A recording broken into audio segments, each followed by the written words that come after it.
Hello and welcome to productronica 2019, day 3. Joined by Joe Beers from Altus. Thanks for coming along. No, thanks for inviting me. Now we've spoken a few times in the past, so we know what Altus is all about. But just before we came on air, you were talking about, well, you've been walking around the show. You did something like nearly 30,000 steps yesterday, just trying to get to see all your suppliers and customers and everything. Just give me an idea of what your take on the show is, because we're in the studio, we're not getting out there. So yeah. Well, it's our second year having a stand, which we don't normally do, but we felt that people needed a rest spot, somewhere to sit down like this. They really do. Yeah. And on the Thursday and Friday, we'll probably see more suppliers. Because I guess they've been in front of customers for so many days, they probably want to rest and a bit of wine and so on. But yeah, I did a lot of running around first couple of days, because we've got 17 suppliers I think in total, so we've got to get round, and a lot of our suppliers leave little nuggets and treats. They want to post these pictures with a sheet over a process, yes, and unleash them. So actually for us it's finding out what's new and what the trends are. Yep. On our side of the fence as a distributor, I mean, you know a lot about your competitors through head-to-head evaluations.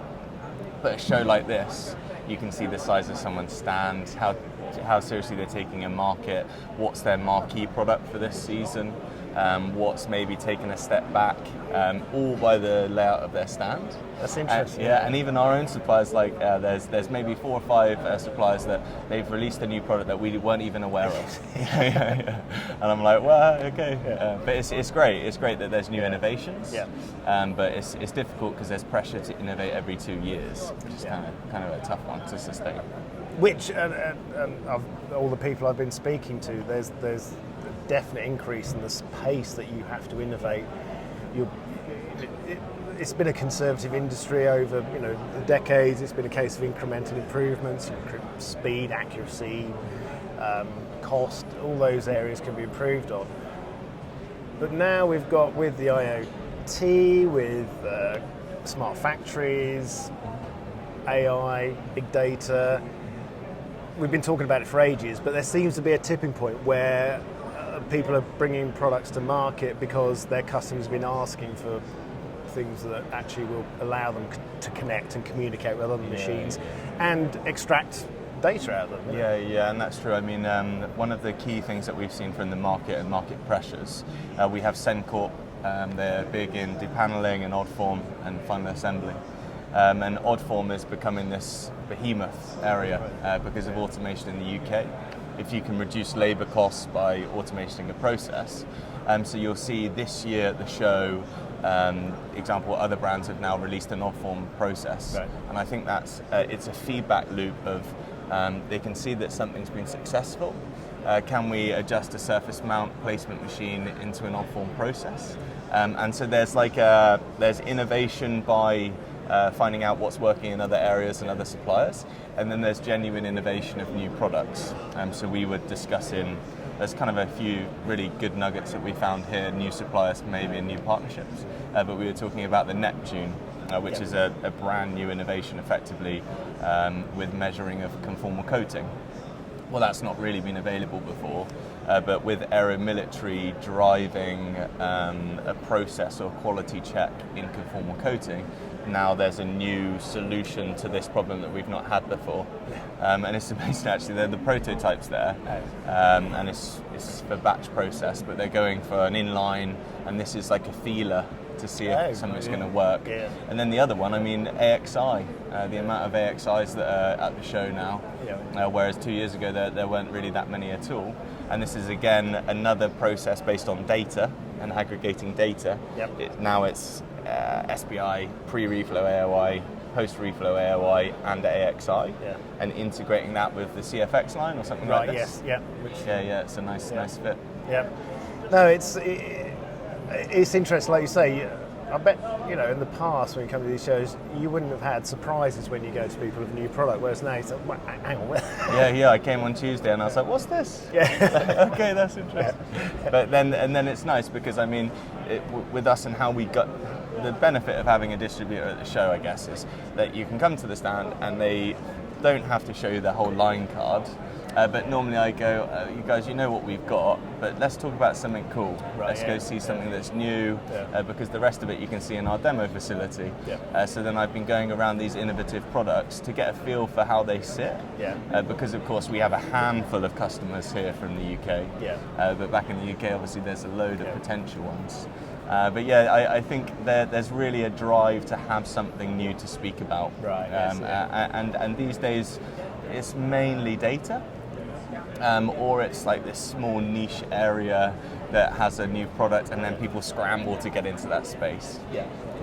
And with data, we've got machine learning at the moment, haven't we? Which is about getting a lot of data there, but people are acknowledging now that actually knowing what to do with that data, asking the right questions of that data, and then people think, well, what questions do we need to ask, So it's that you can see there's a process going on there, but I guess that tipping point has been realised where people, yes, we need data, whether it's a hand soldering line or whether it's a, complete production line, we need the data off that, and then it's. And also, the other thing I've been seeing is a lot of people acknowledging that we need to collaborate. The idea of doing everything in isolation just doesn't work anymore. There's a lot more collaborations going on between companies, and I guess that comes because, this machine will have to integrate with other manufacturers' machines. And if I'm honest, sometimes it's purely a customer-driven thing. Because from our perspective, it'd be great if everyone could talk to each other. But there's a lot of instances where you go to one side of the process and they say, we want to share data, and the other side says, no, they don't. But then if a big customer comes along and says, guys, you need to start talking, that's where the pressure to change and to exchange information comes. One of with Co-Young, of course, our marquee name, let's say, in our portfolio, they're going to have some really interesting stuff coming down the pipe. And that's integrating not just with front-end screen printers, but mounters to back-end. And they'll have abilities to use this data capture that we talk about to automatically expose the machines in the upstream and downstream to live information. The other key one that we've seen at the show is this integration of a goods-in management capability for lean factories of the future with mounters. So there's a really nice company out of Miami called Innovax. They basically are doing a very smart storage solution, but what their strategy has been fantastic, because they've gone out to all of the placement machines and they've got partnerships. And they said, look guys, we can work with you and share information, and you work with us, and you're not competing against one or the other. So it's not they're not lining up Yamaha with Europlacer or whoever. We're saying we want to partner with all of you because all of your customers can use our capabilities of lean manufacturing, and without the communication they wouldn't necessarily have such a valuable product. But because they've gone out there and said, look, we've got this idea, come on board, you'll see them at 5 stands. That's it, isn't it? But it takes something like that to make it work. And those kind of things are happening, and I think it'd be very interesting to next productronica 2 years time. I think there'll be a big leap in where people are at. I really think there will be, and I think there'll be less of a focus on hardware development and much more of a focus on software capabilities. And you'll see that because there's brand new releases, but you can't innovate as fast as it needs to be. You can you can do bug fixes, and you can release iterations of software, but really the fundamental hardware, it's not possible to change that fast. And of course the stuff they're working on in R&D now is for like 8-10 years away. And unless it's a new product altogether, like this Neptune or like any of the other new products here, maybe this new product Kitoff, which is a final assembly inspection cell. But unless it's a brand new market segment, it's going to be an iteration.